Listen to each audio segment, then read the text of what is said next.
नमस्कार, स्वागत है आपका संवाद 365 में। आपके साथ मैं हूं दिग्विजय सिंह चौहान। आप देख रहे हैं हमारी खास पेशकश देवभूमि का दंगल 2022 के विधानसभा चुनाव से जुड़ी हुई हमारी ये कवरेज। विधानसभा वार हम बात कर रहे हैं कि किस विधानसभा में क्या क्या मुद्दे हैं, कौन दावेदारी कर रहा है और 2017 में क्या परिणाम सामने आए थे। आज हम बात करेंगे देहरादून जिले की रायपुर विधानसभा के बारे में।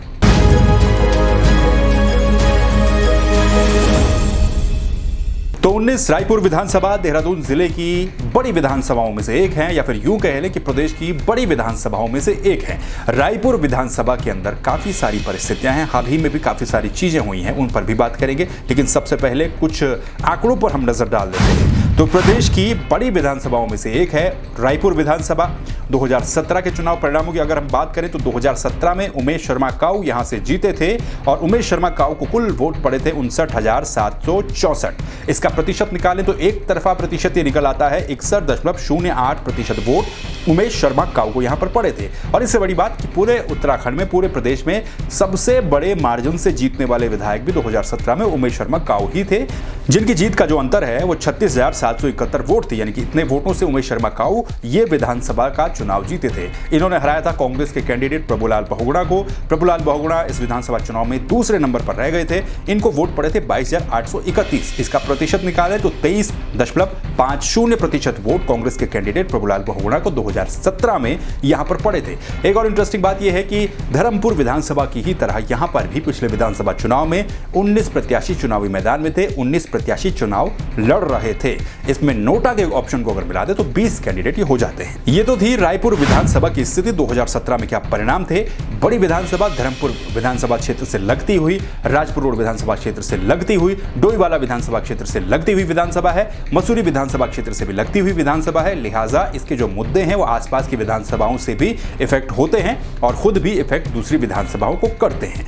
अब हम बात कर लेते हैं रायपुर विधानसभा सीट से फिलहाल जो दावेदारी कर रहे हैं टिकट को लेकर अलग अलग पार्टियों से, उनमें कौन कौन इस वक्त नजर आता है। सबसे पहले बात करेंगे बीजेपी की। तो बीजेपी से यहां पर टिकट के दावेदारों में सबसे पहला नाम वर्तमान विधायक, मौजूदा विधायक उमेश शर्मा काऊ का आता है। उमेश शर्मा काऊ वर्तमान विधायक हैं, 2017 में चुनाव जीते थे। प्रदेश में सबसे बड़े मार्जिन से ये चुनाव जीते थे। लिहाजा सिटिंग विधायक होने के नाते इनकी दावेदारी भी इस विधानसभा क्षेत्र में बनती है। हालांकि अनबन और जो खींचतान है वो भी साफ तौर पर कुछ समय पहले देखने को मिली है संगठन और विधायक के बीच में।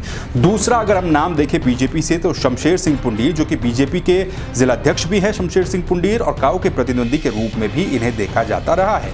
हाल ही में इन्हीं के बीच में जो संगठन है और विधायक है, इनके बीच में तकरार भी देखने को मिली है।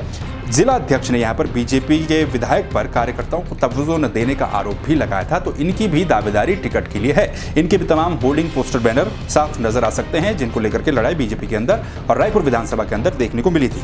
तीसरा नाम इसमें आता है राजकुमार पुरोहित का। राजकुमार पुरोहित उत्तराखंड सरकार में राज्य मंत्री भी रहे हैं, खनिज विकास परिषद के अध्यक्ष भी रहे हैं। राजकुमार पुरोहित काफी समय से ये भी सक्रिय है, तो इनकी भी दावेदारी इस विधानसभा सीट से है। अगला नाम इसमें आता है रंजीत भंडारी, जो कि पूर्व भारतीय जनता युवा मोर्चा के महानगर अध्यक्ष भी रहे हैं, और ये भी लगभग उसी गुट से आते हैं जो जिनके साथ यहाँ पर विधायक की बनती नहीं है या फिर जिनके बीच में तकरार देखने को मिलती है। तो रंजीत भंडारी भी टिकट की दावेदारी यहाँ से कर रहे हैं। तो ये तो थी बात बीजेपी के कैंडिडेट्स की। बीजेपी के कैंडिडेट कौन कौन हैं जो 19 रायपुर विधानसभा सीट से अपनी दावेदारी कर रहे हैं, उनमें हमने आपको नाम बताया। अब बात कर लेते हैं कांग्रेस की। कांग्रेस के जो कैंडिडेट है जो कि यहाँ से तैयारी कर रहे हैं, जो दावेदारी कर रहे हैं विधानसभा के लिए, उनके नामों पर अगर हम नजर डालें तो ये लिस्ट काफी लंबी नजर आती है। इसमें पहला नाम आता है प्रभुलाल बहुगुणा, जो कि पिछली बार भी कांग्रेस के टिकट से यहां पर चुनाव लड़े थे, हालांकि हार गए थे, बड़े मार्जिन से हार गए थे। मंडी समिति के अध्यक्ष रह चुके हैं इससे पहले और कांग्रेस संगठन में रह चुके हैं। एक लंबे समय तक ब्लॉक प्रमुख रायपुर के रहे हैं। प्रभुलाल बहुगुणा पिछली बार यहां से कांग्रेस के टिकट पर चुनाव लड़े थे लेकिन हार गए थे। दूसरा एक नाम इसमें आता है सूरज सिंह नेगी का, जो कि पंचायत प्रकोष्ठ के प्रदेश अध्यक्ष कांग्रेस में रहे हैं और पिछले लंबे समय से राजनीति में सक्रिय हैं, और ये रायपुर ब्लॉक कांग्रेस कमेटी के अध्यक्ष भी रहे हैं और प्रधान संगठन के अध्यक्ष भी रहे हैं। यानी कि पंचायत का जो प्रतिनिधित्व है वो इन्होंने लंबे समय तक किया। ये भी दावेदारी पिछली बार भी कर रहे थे और इस बार भी कर रहे हैं। अगला नाम इसमें आता है तेजेंद्र सिंह रावत का, जो कि कांग्रेस के पूर्व प्रदेश सचिव भी रहे हैं। पिछली बार भी ये हालांकि निर्दलीय चुनाव लड़ गए थे, लेकिन उसके बाद कांग्रेस संगठन में वापसी हुई है और इस बार भी टिकट के दावेदारों में इनका नाम है।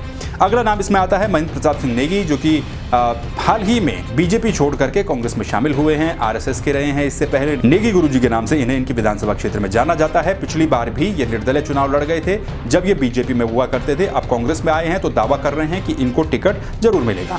अगला नाम इसमें आता है आरपी रतूड़ी का। कांग्रेस के काफी सीनियर लीडर हैं, लंबे समय से कांग्रेस में हैं और कांग्रेस के प्रदेश प्रवक्ता के पद पर भी है आरपी रतूड़ी। अगला नाम इसमें आता है राजेंद्र शाह का। राजेंद्र शाह कांग्रेस महामंत्री भी रहे हैं, लगातार सक्रिय रहे हैं, प्रीतम सिंह के काफी करीबी माने जाते हैं, छात्र राजनीति से जुड़े रहे और 2017 में इन्होंने सहसपुर से टिकट की मांग की थी, टिकट के लिए दावेदारी की थी, लेकिन वहां टिकट इन्हें नहीं मिला था। अगला नाम इसमें आता है भूपेंद्र नेगी का। यूथ कांग्रेस के चेहरे भूपेंद्र नेगी यूथ कांग्रेस देहरादून के जिलाध्यक्ष भी हैं। रायपुर विधानसभा में ये लंबे समय से सक्रिय भी हैं और 2022 के विधानसभा चुनाव के लिए अपनी दावेदारी भी भूपेंद्र नेगी पेश कर रहे हैं। एसपी सिंह का नाम भी इसमें शामिल है। एसपी सिंह पूर्व जिला पंचायत सदस्य है और इनकी भी दावेदारी इस वक्त रायपुर विधानसभा सीट से है। हालांकि ये पिछली बार डोईवाला विधानसभा सीट से भी दावेदारी कर रहे थे। कहना इनका ये है कि डोईवाला या रायपुर दोनों सीटों से इनकी दावेदारी रहेगी। अब अगर नजर डालें एक अन्य जो कैंडिडेट है इन पर, तो मनीष नौटियाल, जो कि उत्तराखंड क्रांति दल से यहाँ पर उत्तराखंड क्रांति दल के अंदर टिकट की दावेदारी कर रहे हैं। आम आदमी पार्टी से 2 कैंडिडेट इस वक्त यहाँ पर सक्रिय नजर आते हैं जिनके बीच टिकट की जंग हो सकती है। इनमें पहला नाम है उमा सिसोदिया का। आम आदमी पार्टी की तेज तर्रार प्रवक्ता हैं, महिला चेहरा है और यहाँ से टिकट की दावेदारी इनकी भी हो सकती है अपनी पार्टी के अंदर। अगला नाम इसमें रविंद्र जुगरान का आता है। बीजेपी के सीनियर लीडर रहे थे, बीजेपी से आम आदमी पार्टी में शामिल हो गए थे और रायपुर विधानसभा सीट से इनकी भी दावेदारी आम आदमी पार्टी से टिकट के लिए हो सकती है आने वाले चुनाव में। तो ये तो थे इस विधानसभा क्षेत्र से दावेदारी करने वाले लोग, कौन कौन किस किस पार्टी से दावेदारी कर रहा है, क्या यहाँ पर समीकरण नजर आते हैं। लेकिन अब बात करते हैं इस विधानसभा क्षेत्र के 3 बड़े मुद्दों के बारे में। सबसे बड़ा मुद्दा इस विधानसभा का भी वही है जो धर्मपुर विधानसभा में देखने को मिला था, जल भराव की समस्या। यहाँ पर भी कई इलाके ऐसे हैं जहाँ पर जल भराव की काफ़ी सारी समस्या है। इसमें ग्रामीण इलाका भी आता है। जल भराव के अंदर ही अगर हम आपदाग्रस्त क्षेत्र को जोड़ दें, माल देवता की तरफ जो आपदा हाल ही में आई थी, तो वो भी एक बड़ी समस्या इस विधानसभा क्षेत्र में बन जाती है। बरसात के सीजन में लोगों को यहाँ पर काफ़ी दिक्कतों का सामना करना पड़ता है, ये एक बड़ा मुद्दा रहेगा। खस्ता हाल सड़कें यहाँ पर भी देखने को मिलती है रायपुर विधानसभा के अंदर, क्योंकि काफ़ी सारे जो टूरिस्ट प्लेस देहरादून के हैं वो भी इसके अंतर्गत आते हैं और काफ़ी सारी जो कॉलोनियाँ हैं वहाँ पर जो सड़कों की स्थिति है वो लगातार बदहाल रही है। ये भी एक बड़ा मुद्दा इस विधानसभा चुनाव में हो सकता है। इसके अलावा तीसरा मुद्दा यहाँ का आता है मलिन बस्तियाँ। मलिन बस्तियों को लेकर एक तो वही समस्या है कि लोगों को यहाँ पर अवैध रूप से बसाया जा रहा है, कुछ लोगों का ये भी आरोप है। तो वहीं कुछ ऐसी बस्तियाँ हैं जहाँ पर लोगों को मालिकाना हक को लेकर लगातार जंग छिड़ी रहती है, वाद विवाद इस पर चलता रहता है। तो ये भी एक बड़ा मुद्दा इस विधानसभा चुनाव में रायपुर विधानसभा सीट से हो सकता है। ये थी रायपुर विधानसभा सीट की स्थिति। क्या परिणाम 2017 में थे, क्या समीकरण नजर आते हैं, कौन कौन टिकट के दावेदारों में इस वक्त शामिल है, पोस्टर बैनर कौन कौन अपने छाप रहा है अपनी फोटो के साथ। तो ये रायपुर विधानसभा की स्थिति थी। फिलहाल के लिए बस इतना ही। आने वाले समय में आपको दिखाएंगे दूसरी विधानसभाओं की स्थिति, वहां पर क्या स्थितियां हैं, आप क्या सोचते हैं। अगर आप रायपुर विधानसभा के हैं तो कमेंट करके आप बता सकते हैं कि आपके विधानसभा क्षेत्र में कौन कितने पानी में है, और उसके बाद आपको धरातल पर जाकर भी ग्राउंड रिपोर्ट्स हम बताएंगे। आप संवाद 365 को सब्सक्राइब कर लीजिए। फिर मिलेंगे नई रिपोर्ट के साथ, तब तक के लिए नमस्कार।